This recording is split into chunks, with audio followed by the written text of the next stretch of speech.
I have a lot to say, but I hope so. on one issue. Yeah. You just present one dimension of this as a psychological thing. I mean, Israelis need to think they're powerful in order to exert their power. If they think they don't deserve to be powerful, then they won't be. In a way, that's what you said. I think it's not.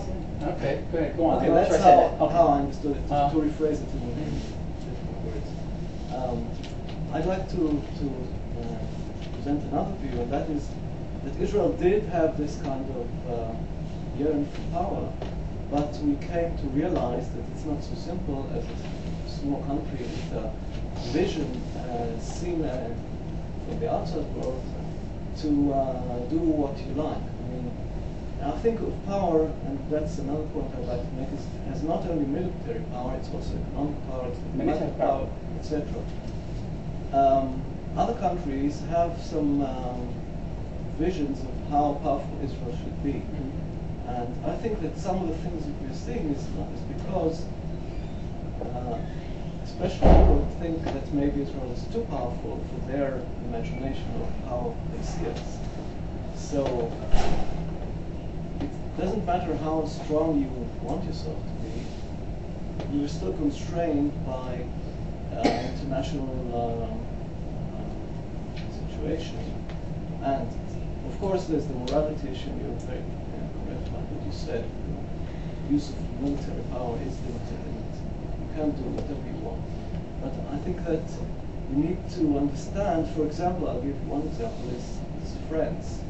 France gave us the nuclear reactor. Later they gave Iraq a similar reactor. And in a way, it was... And we took away Iraq's nuclear. Well, it's not so simple. Using our because power. now there's Iran. These things go on. So what? I mean, So phrase this as the question. What's the question you want the Michael to question address? is,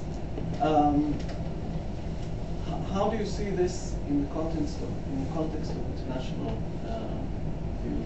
I mean, how powerful can Israel be in view of Europe or the world?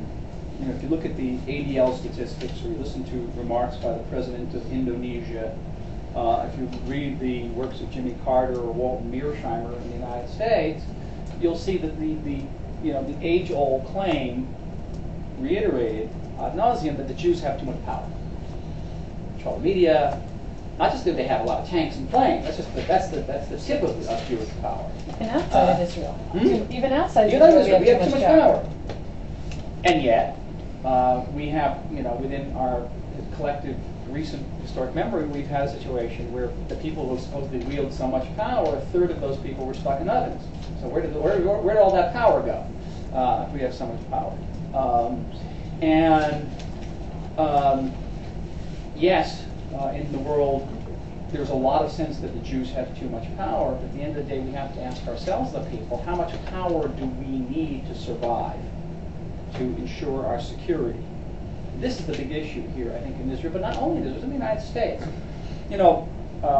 All the talk about the Israel lobby in the United States, which became very big with the publication of Walter Mearsheimer's piece, was it now a year and a half ago. Forthcoming book.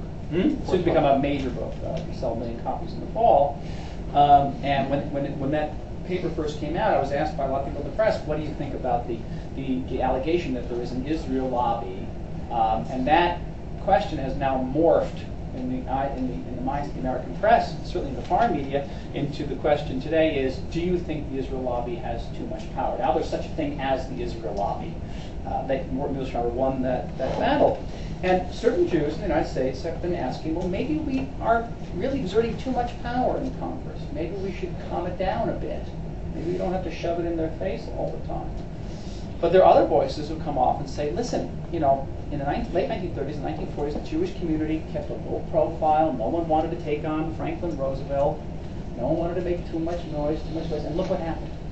Look what happened. 6 million of our people died. So maybe we should say, okay, let the president of Indonesia say what he wants to say. Let Walter Mearsheimer and Jimmy Carter say what they want to say. Let the French even say what they want to say. Oh my God, let the French say what they want to say. But at the end of the day, we as a people will live. And so we'll deal with the obloquy. We'll deal with the acquisition. This is an issue. Here's another issue. At what point do you start exerting so much power. I was recently, I'll give you 1 second. I was recently in Washington for some briefings at the White House.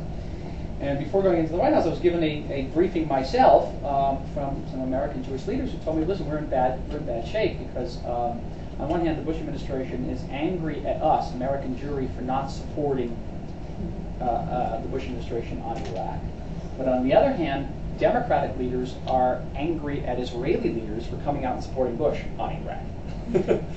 Now go negotiate that one, that little skillet and Charybdis of power. Do you keep quiet? Do you keep a low profile? Do you flex your muscles? And if so, what are the ramifications of muscle flexing? This is all part of the responsibility of sovereignty. And they're not easy. Let me get this guy in the back. Come